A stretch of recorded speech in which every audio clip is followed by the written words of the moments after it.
Langit sore di kampung kecil itu begitu teduh. Anak-anak berlarian di halaman rumah, saling berkejaran sambil tertawa. Di sudut yang agak sepi, seorang gadis kecil duduk di bawah pohon mangga. Matanya terpaku pada buku lusuh yang ia pegang erat. Gadis itu adalah Dira, seorang anak yang pendiam. Sering lebih suka menghabiskan waktu dengan membaca daripada bermain dengan teman-temannya. Tidak jauh dari sana, suara riuh tawa seorang gadis kecil terdengar.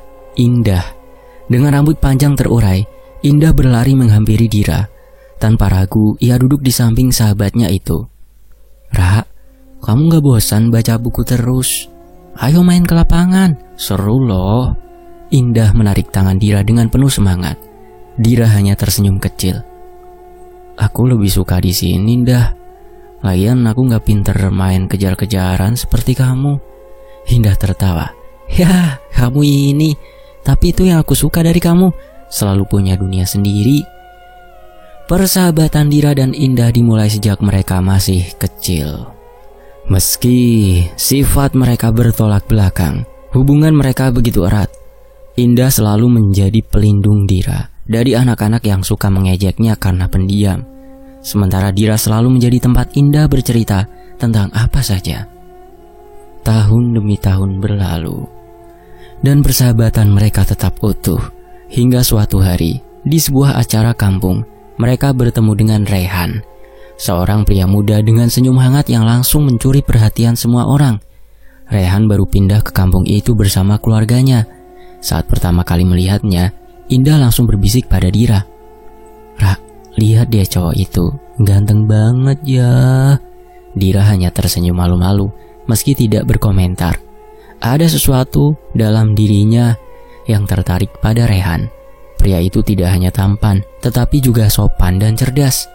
Di acara itu, Rehan dengan ramah menyapa semua orang, termasuk Dira dan Indah. "Hei, aku Rehan, baru pindah ke sini. Senang bertemu kalian." Indah langsung menjawab dengan antusias. "Aku Indah dan ini Dira. Kami sahabatan sejak kecil. Kalau butuh apa-apa, bilang aja ya." Dira hanya mengangguk sambil tersenyum. Dalam hati, ia merasa canggung, tapi juga senang bisa berbicara dengan Rehan. Sejak pertemuan itu, Rehan sering berinteraksi dengan mereka. Ia mulai menjadi bagian dari lingkaran kecil persahabatan mereka. Namun, di balik senyuman Dira yang selalu tenang, ada perasaan lain yang mulai tumbuh. Perasaan yang diam-diam ia sembunyikan, bahkan dari sahabatnya sendiri. Tanpa mereka sadari, kehadiran Rehan perlahan-lahan mengubah dinamika di antara mereka. Namun untuk saat ini, persahabatan mereka masih terlihat sempurna, tanpa retakannya mengintip dari dalam. Hari-hari berlalu, dan hubungan Dira, Indah, serta Rehan kian dekat. Ketiganya sering menghabiskan waktu bersama, entah sekedar belajar kelompok atau berbincang santai di warung jajan kecil dekat rumah mereka. Namun di dalam hati Dira, sesuatu yang tak pernah ia rasakan sebelumnya mulai tumbuh. Setiap kali Rehan tersenyum padanya, setiap kali ia mendengar suara lembut pria itu, jantungnya berdebar. Namun Dira menyimpan perasaannya rapat-rapat. Ia tahu, Indah lebih menarik dan ceria dibanding dirinya. Rehan pasti tidak akan pernah melihatnya lebih dari seorang teman. Maka Dira memilih untuk menikmati kebersamaan mereka. Meski dalam hatinya, ia sering berharap lebih. Suatu hari Indah mendadak menjadi lebih sering menghilang. Dira mencoba bertanya, tapi Indah hanya tersenyum misterius. "Ada deh urusan penting," jawab Indah sambil tersenyum simpul. Dira tidak curiga, meski rasa penasaran mulai mengusik pikirannya. Hingga suatu malam, semuanya terungkap secara tidak sengaja. Dira sedang berjalan pulang dari toko kecil di dekat kampung ketika ia mendengar suara tawa dari sebuah gang sempit. Ia berhenti, mengenali suara itu. Indah, tapi ada suara lain yang tak kalah akrab, Rehan. Dengan langkah perlahan, Dira mengintip ke arah sumber suara. Di bawah lampu jalan yang temaram, ia melihat Indah dan Rehan berdiri berdekatan, berbicara dengan hangat.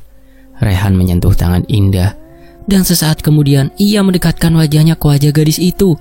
Sebuah ciuman lembut mengakhiri percakapan mereka malam itu. Dira terpaku di tempatnya. Dadanya sesak. Semua perasaan yang selama ini ia pendam tiba-tiba runtuh. Ia merasa dihianati bukan hanya oleh Indah tapi juga oleh Rehan. Bagaimana bisa sahabat yang ia percayai menyembunyikan hal sebesar ini darinya? Malam itu Dira pulang dengan air mata yang tak henti mengalir. Di kamar kecilnya, ia memikirkan segalanya, mencoba mencari alasan mengapa ini terjadi. Tetapi, semakin ia memikirkannya, semakin ia merasa marah. Indah tahu aku suka Rehan, pikir Dira, tapi dia tetap mendekati dia. Apa selama ini dia berpura-pura menjadi sahabatku? Rasa iri dan sakit hati perlahan berubah menjadi dendam. Dira mulai menjauh dari Indah. Ia masih tersenyum dan bersikap ramah seperti biasa, tapi di dalam hatinya ia menyusun rencana. Kita lihat Indah, apa kamu bisa terus bahagia setelah ini? Bisik Dira dalam hatinya ketika bayangan Rehan dan Indah terus menghantui pikirannya setiap malam. Benih dendam itu telah tertanam, dan seperti pohon liar, ia tumbuh cepat mencengkram hati Dira dengan akar-akar kebencian yang semakin dalam. Malam itu hujan turun dengan deras, mengguyur kampung kecil yang diselimuti kegelapan. Langkah Dira mantap meski bajunya basah oleh rintik hujan. Ia menyusuri jalan setapak menuju rumah seorang dukun terkenal. Nama dukun itu Nyai Purni. Sering disebut-sebut orang kampung sebagai sosok yang memiliki ilmu hitam yang ampuh. Dira mendengar tentang Nyai Purni dari obrolan warga di pasar. Dia bisa bikin hidup orang hancur dalam sekejap. Salah satu ibu-ibu berbisik saat membeli sayur. Kata-kata itu terus terngiang di kepala Dira, menguatkan tekadnya. Setelah berjalan cukup jauh, Dira tiba di sebuah rumah kecil yang tampak menyeramkan. Lampu minyak yang remang-remang menerangi terasnya. Ia mengetuk pintu pelan dan suara serak dari dalam menyahut, "Masuklah, siapapun yang mencari bantuan." Dira membuka pintu dan aroma dupa segera menyergap hidungnya. Di dalam seorang wanita tua dengan rambut putih terurai duduk bersila di atas tikar. Matanya yang tajam menatap Dira dengan penuh selidik. "Kau datang dengan hati yang gelap, bukan?" Tanya Nyai Purni tanpa basa-basi. Dira mengangguk perlahan. "Saya ingin meminta bantuan, Nyai. Saya ingin seseorang merasakan sakit seperti yang saya rasakan." Nyai Purni tersenyum tipis, mengisyaratkan Dira untuk duduk di depannya. "Ceritakan semuanya," katanya sambil mengambil segenggam bunga kering dari mangkuk di dekatnya.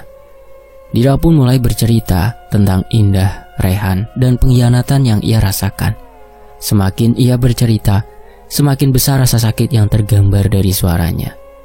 Nyai Purni mendengarkan dengan tenang, lalu berkata, "Apa yang kau inginkan dariku?" "Saya ingin dia menderita, Nyai. Saya ingin hidupnya hancur," jawab Dira dengan nada tegas. Nyai Purni mengangguk pelan. Ia mengambil segumpal tanah dari kuci kecil di sampingnya dan mulai merapal mantra. Udara di ruangan itu terasa semakin berat, seolah-olah ada kekuatan tak kasat mata yang menyelimuti mereka. "Proses ini akan menuntut pengorbanan darimu," kata Nyai Purni sambil menatap Dira tajam. "Apa kau siap menerimanya?" Dira mengerutkan kening. "Pengorbanan yang bagaimana, Nyai?" "Ilmu ini tidak berjalan satu arah. Jika kau mengirimkan penderitaan, ada kemungkinan ia akan kembali kepadamu. Hidupmu juga tidak akan pernah sama lagi setelah ini." Nyai Purni memperingatkan dengan nada dingin. Namun Dira tidak peduli. Ia sudah terlalu dalam terjebak dalam rasa benci dan dendam. "Saya tidak peduli. Saya siap, Nyai," jawabnya mantap. Nyai Purni menghela nafas panjang sebelum melanjutkan ritualnya.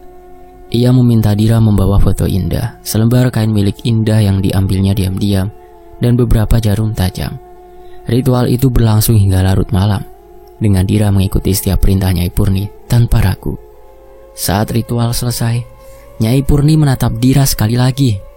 "Perasaanmu akan berubah menjadi kekuatan. Tapi ingat, dendam adalah api yang membakar kedua sisi. Kau mungkin akan menyesali ini."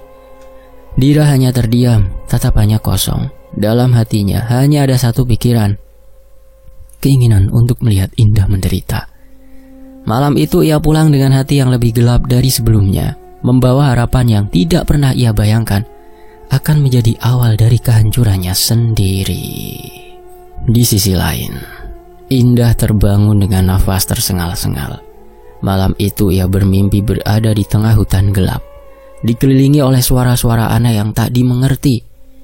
Dari kegelapan muncul sesosok bayangan hitam dengan mata merah menyala. Sosok itu berbisik, "Hidupmu akan menjadi neraka." Indah menggigil.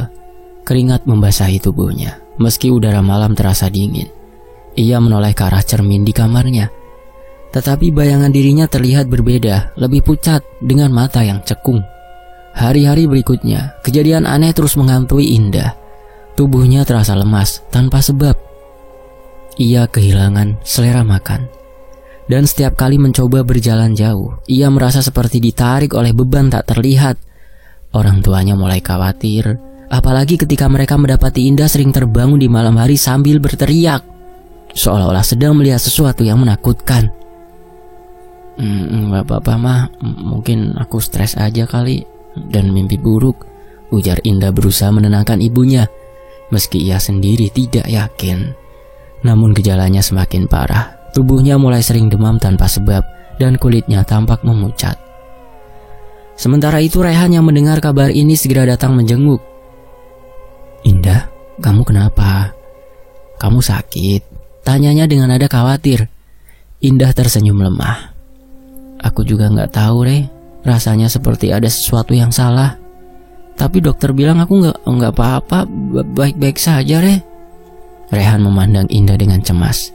Baginya Indah adalah sosok yang selalu ceria dan penuh semangat. Melihat gadis itu terbaring lemah di tempat tidur seperti ini membuatnya merasa ada sesuatu yang tidak beres. Kejadian aneh terus berlanjut. Suatu malam Ibu Indah mendengar suara langkah kaki di luar kamar putrinya. Ketika ia membuka pintu, tidak ada siapapun di sana. Tapi ia melihat jejak kaki basah mengarah ke kamar Indah. Ia mencoba membangunkan putrinya, tetapi Indah hanya bergumam pelan dalam tidurnya. "Tolong, jangan ganggu aku." Kecurigaan mulai muncul di keluarga Indah. Mereka membawa Indah ke dokter, tetapi hasil pemeriksaan menunjukkan bahwa ia sehat. Tak puas mereka membawa Indah ke seorang, yang tahulah yang kayak gituan, untuk meminta doa dan berkonsultasi. "Sepertinya ini bukan penyakit biasa," ujarnya setelah mendengar cerita mereka. "Ada sesuatu yang mengganggu jiwa dan raganya." Rehan yang mendampingi keluarga Indah merasa tidak percaya. "Maksudnya ini semacam gangguan gaib gitu?" tanyanya dengan nada skeptis. Orang itu hanya mengangguk. "Ya, bisa jadi. Gangguan seperti ini seringkali terjadi karena niat buruk seseorang. Apakah ada seseorang yang mungkin iri atau dendam pada Indah?" Pertanyaan itu menggantung di udara, membuat keluarga Indah terdiam. Rehan mencoba merenungkan hubungan Indah dengan orang-orang di sekitarnya. Dalam hatinya, ia merasa tidak ada yang mungkin membenci Indah karena gadis itu selalu bersikap baik kepada siapapun. Namun ia tidak tahu bahwa di luar sana ada seseorang yang telah membuka pintu kegelapan untuk menghancurkan hidup Indah. Semakin hari keadaan Indah kian memburuk. Mimpi buruknya berubah menjadi penglihatan-penglihatan menyeramkan.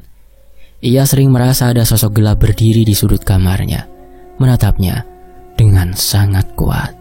Indah mencoba mengabaikannya, tapi bayangan itu semakin nyata, seolah-olah ingin menariknya ke dalam kegelapan. Di sisi lain, Dira memperhatikan semuanya dari kejauhan. Dalam hati ia merasa puas melihat Indah menderita, tapi rasa puas itu perlahan berubah menjadi kegelisahan. Mimpi buruk mulai menghantui Dira juga, seolah-olah perbuatan jahatnya mulai berbalik menyerangnya. Namun Dira memilih untuk mengabaikan itu semua. "Ini hanya awal," gumamnya dengan nada dingin. "Indah pantas mendapatkan ini." Sementara itu keluarga Indah semakin putus asa. Mereka tahu sesuatu yang mengerikan sedang terjadi, tapi mereka belum menyadari siapa dalang di balik semua ini. Di sisi lain, Indah duduk bersandar di tempat tidur dengan mata sayu dan tubuh lemah. Rehan duduk di sampingnya, menggenggam tangannya dengan erat. "Aku gak bisa diam aja, Indah. Aku harus cari tahu apa yang terjadi. Kita gak bisa biarin kamu terus begini, Indah," katanya dengan nada tegas. Indah mengangguk lemah.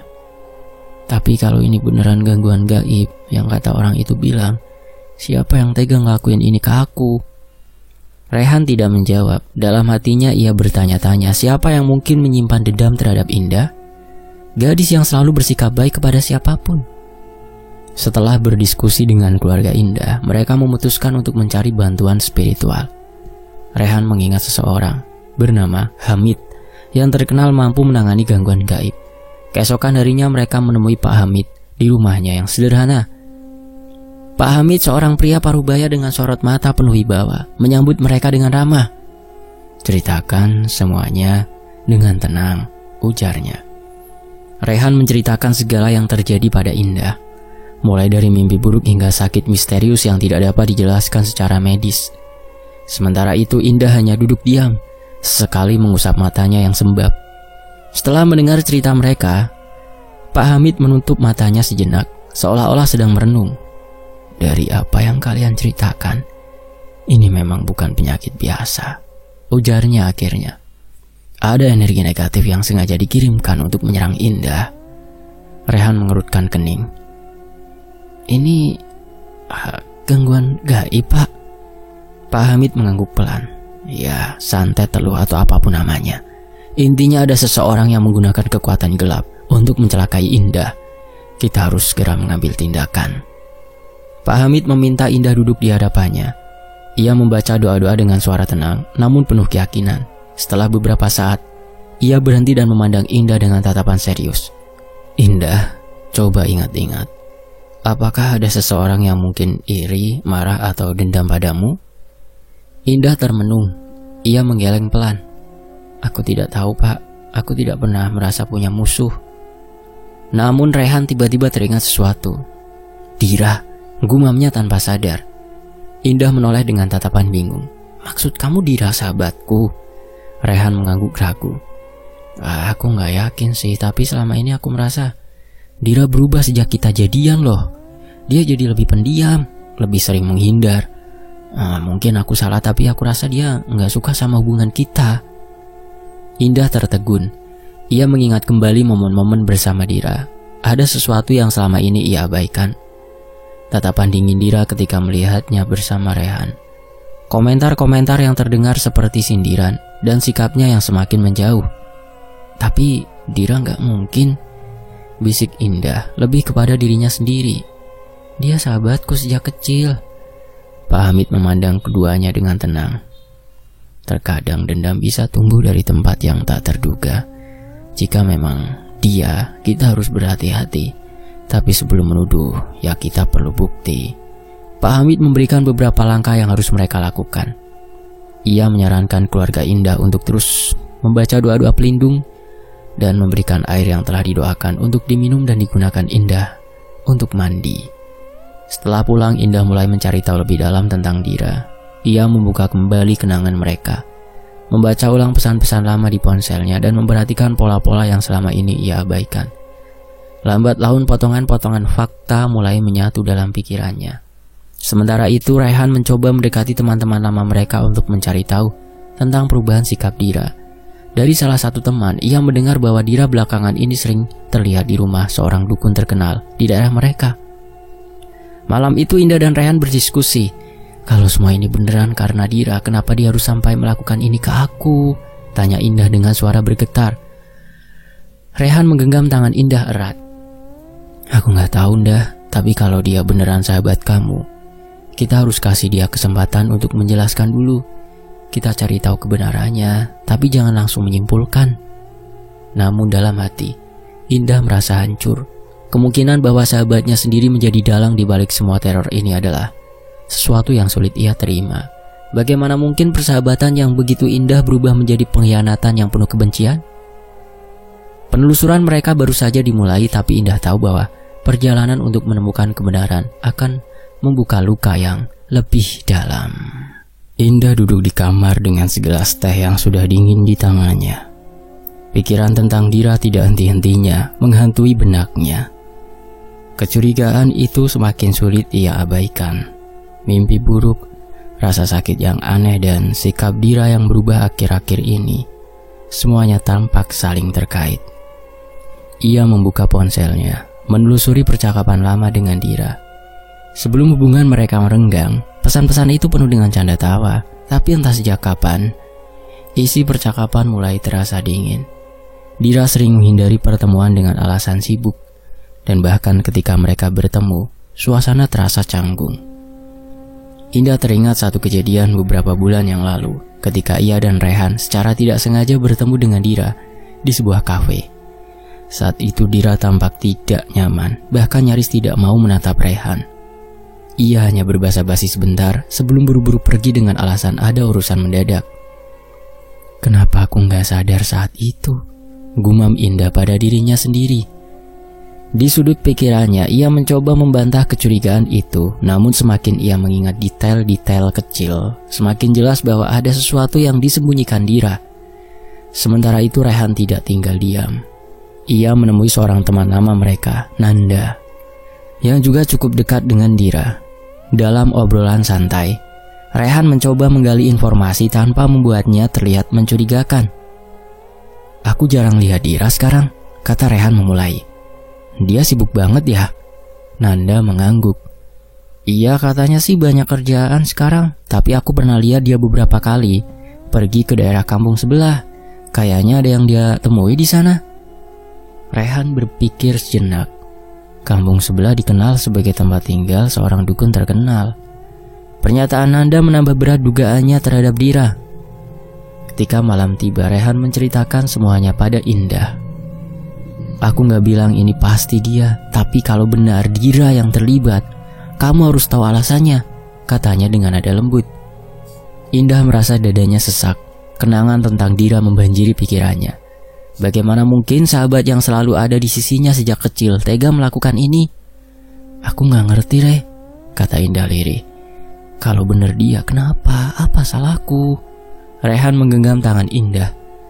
Satu-satunya cara buat tahu jawabannya adalah dengan bicara langsung sama dia. Tapi sebelum itu kita harus kumpulin bukti yang cukup.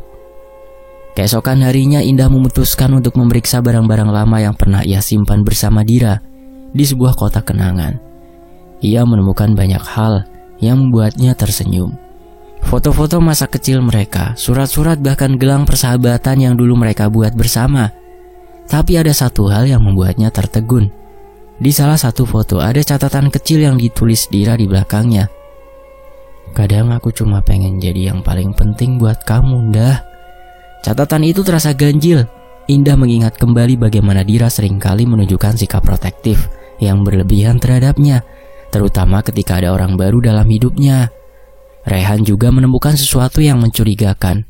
Dari salah satu kenalannya, ia mendengar kabar bahwa Dira beberapa kali terlihat membawa sajen, sesuatu yang tidak pernah ia lakukan sebelumnya. Kita nggak bisa terus-terusan curiga tanpa bukti konkret, kata Rehan akhirnya. Kamu harus bicara langsung sama dia, Ndah.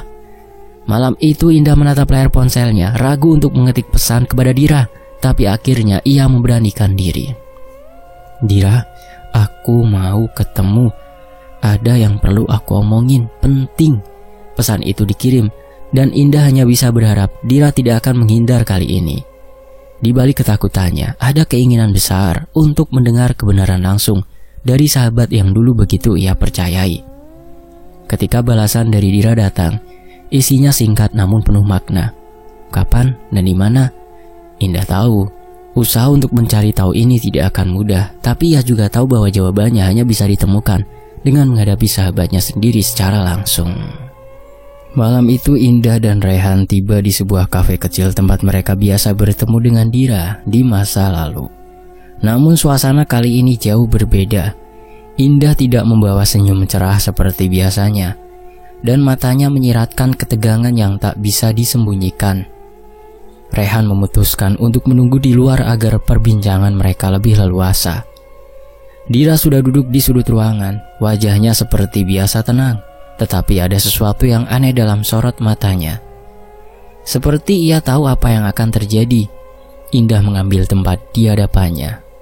Hening beberapa saat, hanya suara sendok beradu dengan cangkir kopi dari meja-meja lain yang terdengar. Dira, aku perlu bicara serius sama kamu. Indah membuka percakapan. Suaranya bergetar, tetapi tatapannya tegas. Dira menatapnya dengan sedikit senyum tipis. Serius apa, Ndah? Kok kayaknya tegang banget? Aku cuma mau tahu, kenapa? Indah langsung menuju inti pembicaraan. Kenapa apa? Dira mencoba mengulur waktu meskipun nadanya terdengar gugup.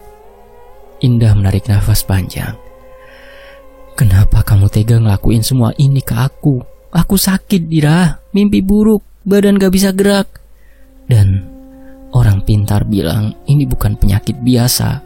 Semua bukti mengarah ke kamu, Dira. Raut wajah Dira seketika berubah. Senyum kecil itu menghilang digantikan oleh ekspresi dingin yang sulit dijelaskan. Ia menunduk sejenak lalu menatap Indah dengan tajam. Jadi kamu udah tahu, katanya pelan, hampir seperti bisikan. Kenapa Dira? Aku gak pernah nyakitin kamu. Suara Indah pecah, air mata mulai mengalir di pipinya. Dira tertawa kecil, tetapi tawanya terdengar getir. Kamu gak yakin nyakitin aku, Ndah? Kamu gak sadar ya? Gimana aku selama ini selalu ada buat kamu, tapi akhirnya kamu ambil orang yang aku suka. Indah terkejut. Rehan? Ini semua karena Rehan? Kamu bahkan gak pernah bilang kalau kamu suka dia. Itu karena aku tahu. Bahkan kalau aku bilang sekalipun kamu tetap akan menang kan? Jawab Dira dengan suara meninggi. Matanya berkaca-kaca, menunjukkan amarah dan rasa sakit yang selama ini ia pendam. Aku gak pernah bermaksud ambil Rehan darimu, Dira. Aku bahkan gak tahu kamu suka dia. Indah mencoba menjelaskan, tetapi Dira sudah terlalu larut dalam emosinya. Kamu gak tahu karena kamu gak peduli, Indah. Kamu selalu jadi pusat perhatian dan aku cuma bayangan. Semua orang suka sama kamu termasuk Rehan. Aku cuma jadi pelengkap dalam hidup kamu. Indah menatap Dira dengan tatapan tak percaya. Jadi kamu benar-benar ngirim santet buat aku? Dira mengangguk pelan, air matanya mulai jatuh. Awalnya aku cuma pengen kamu ngerasain sedikit aja dari apa yang aku rasain selama ini. Tapi aku gak tahu kalau bakal sejauh ini. Indah menggenggam meja dengan erat, mencoba menahan emosi yang memuncak. Kamu sadar gak apa yang kamu lakuin ini bisa menghancurkan aku? Kita sahabat, Ra. Aku percaya sama kamu. Dira menunduk terisak. Aku tahu aku salah, Dah. Aku cuma terlalu marah. Aku terlalu iri sama kamu. Aku gak pernah bisa jadi kamu. Keheningan menyelimuti mereka. Indah merasa hatinya hancur. Bukan hanya karena pengkhianatan, tetapi juga karena melihat sahabat yang ia anggap seperti saudara begitu tersiksa oleh perasaannya sendiri. Dira, kata Indah akhirnya. Suaranya lebih lembut. Aku gak tahu apa aku bisa memaafkan kamu sekarang. Tapi aku tahu satu hal. Kamu harus berhenti sebelum ini jadi lebih buruk. Dira menatapnya. Air matanya terus mengalir. Aku gak tahu harus gimana, Ndah. Aku gak bisa mengembalikan apa yang udah terjadi. Selalu ada jalan untuk memperbaiki semua, Ra. Mulailah dengan menghentikan ini semua dulu, kata Indah tegas. Dira terdiam. Dan untuk pertama kalinya sejak percakapan dimulai, ia tampak ragu dengan tindakannya. Rasa puas yang sebelumnya ia rasakan mulai terkikis oleh rasa bersalah yang semakin besar. Ketika Indah berdiri untuk pergi, dia memanggilnya pelan. Dah. Indah berhenti dan menoleh. Apa? Aku minta maaf ya, Ndah. Indah tidak menjawab. Ia hanya menatap Dira dengan tatapan penuh luka, lalu pergi meninggalkannya sendirian di kafe itu. Dira duduk diam, dihantui oleh perasaan yang bercampur aduk. Di satu sisi ia merasa puas telah melampiaskan dendamnya, tetapi di sisi lain ia merasa hampa dan penuh penyesalan. Di sisi lain, malam di rumah Dira terasa lebih dingin dari biasanya. Meski kipas angin mati, hawa aneh menyelimuti kamar tidurnya. Ia terbangun dengan tubuh gemetar, bulu kuduknya berdiri. Sebuah bayangan hitam melintas di pojok ruangan. Dira mencoba mengabaikannya, berpikir itu hanya imajinasinya. Tetapi suara langkah berat mulai terdengar, semakin dekat dan berputar di sekeliling ranjangnya. Dengan nafas tercekat, Dira menyalakan lampu meja. Tidak ada siapapun di sana. Namun, jendela kamarnya tiba-tiba terbuka dengan keras, diiringi angin dingin yang membuat tirai berkibar liar. Keesokan harinya, tubuh Dira mulai menunjukkan tanda-tanda aneh. Kulitnya terasa panas seperti terbakar, meski suhu tubuhnya normal. Bekas lebam muncul di lengan dan punggungnya tanpa alasan. ia merasa lelah sepanjang waktu, bahkan untuk sekedar bangkit dari tempat tidur. Dira mencoba mengabaikan semua itu, berpikir bahwa semuanya adalah efek dari stres. Namun, kejadian aneh terus menghantuinya. Piring-piring di dapur jatuh dan pecah dengan sendirinya. Malam-malamnya dihiasi suara tangisan yang tidak jelas sumbernya. Puncaknya ia melihat sosok bayangan hitam berdiri di sudut kamarnya, menatapnya dengan mata merah menyala. "Apa yang terjadi padaku?" bisik Dira dalam ketakutan. Ingatan tentang peringatan dukun beberapa minggu lalu menghantam pikirannya.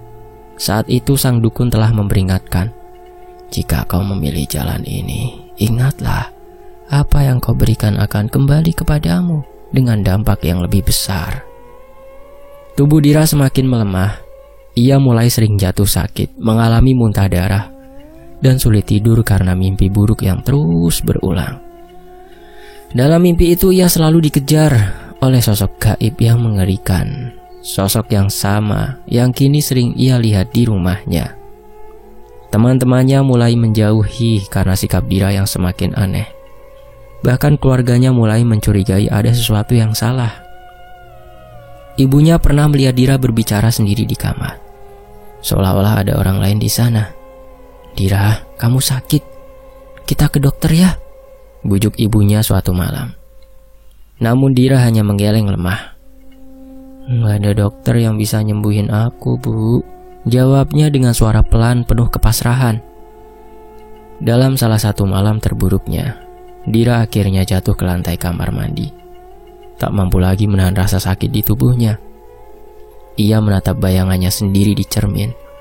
Wajah yang dulu ia kenal kini tampak asing, pucat, lelah, dan penuh ketakutan.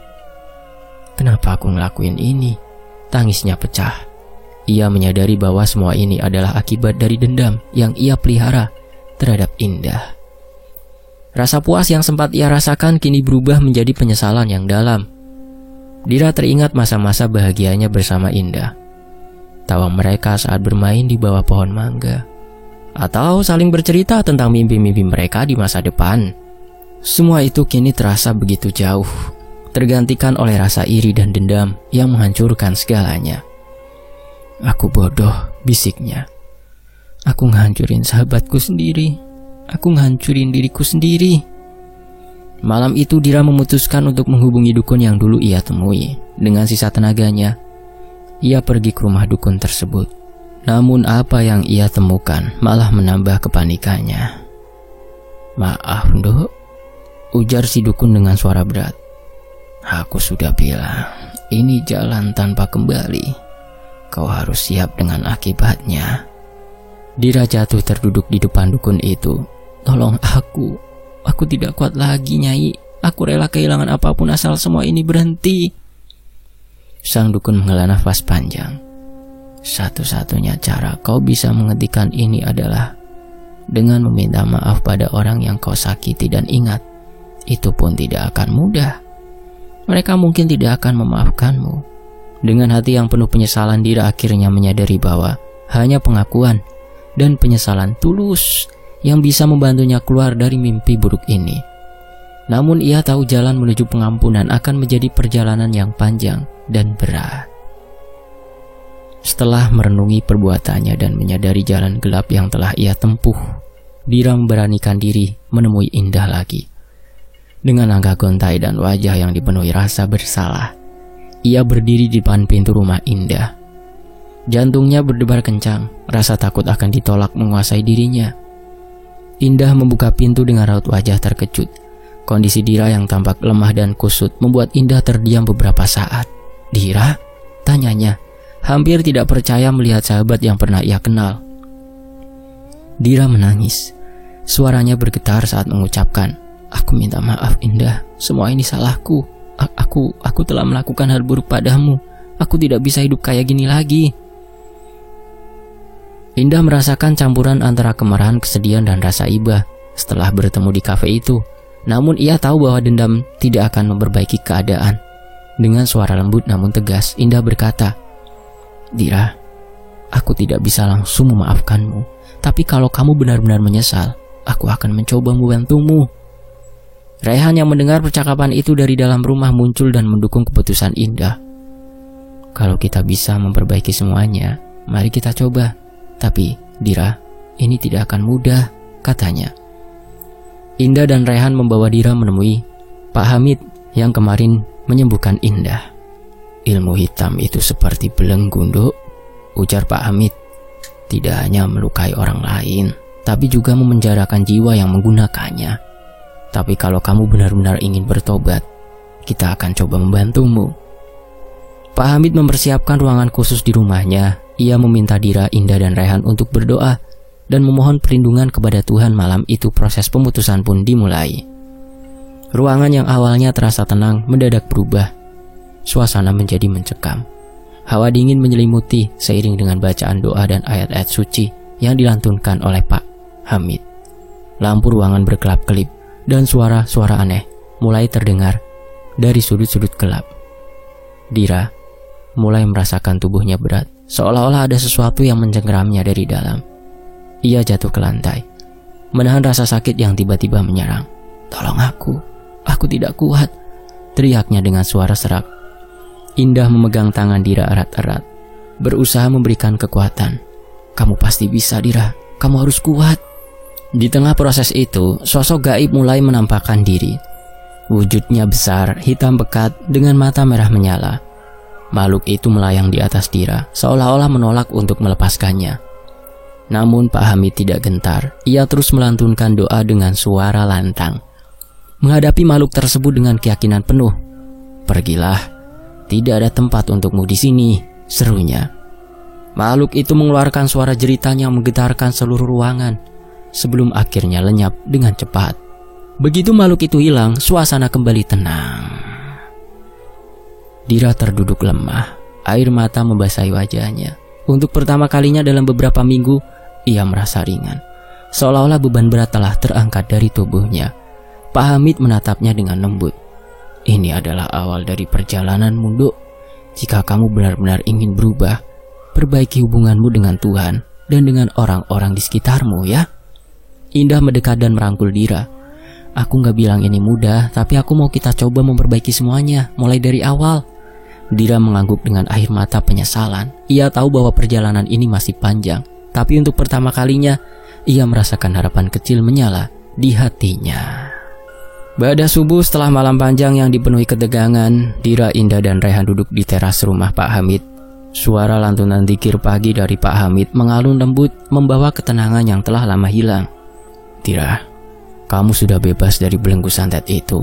Alhamdulillah," kata Pak Hamid dengan senyum tipis. "Ya, tapi kebebasan ini datang dengan tanggung jawab. Ingat, dosa yang telah kamu perbuat harus ditebus, baik kepada Tuhan maupun kepada mereka yang telah kamu sakiti." Dira mengangguk pelan. Tubuhnya masih lemah, tetapi ada rasa lega yang mengalir. "Terima kasih, Pak. Saya tahu ini belum berakhir, tapi saya akan mencoba untuk memperbaiki semuanya menjadi lebih baik lagi." Meski santet berhasil diputuskan, Dira merasakan dampaknya dalam hidupnya. Tubuhnya tidak lagi sekuat dulu.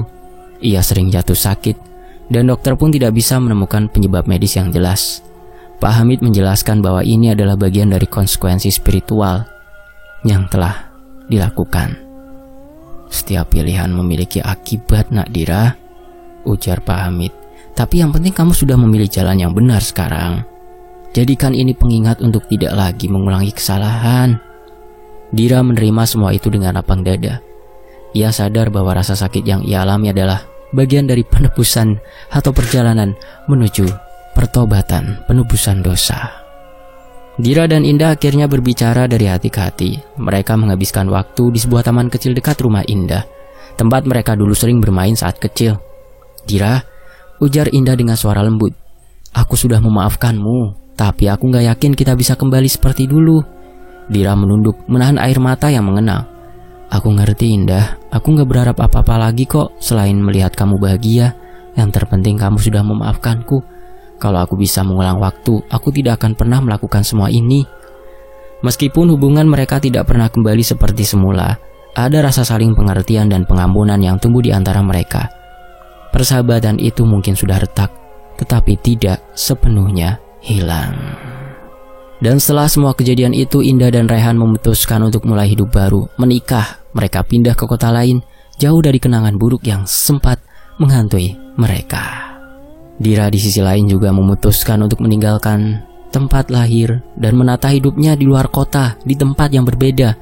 Ia mulai mendalami ilmu agama, mencoba mendekatkan diri kepada Tuhan untuk menebus semua dosanya. Selesai. Sampai jumpa di kisah lainnya, tetap di Tony FS. Wassalamualaikum.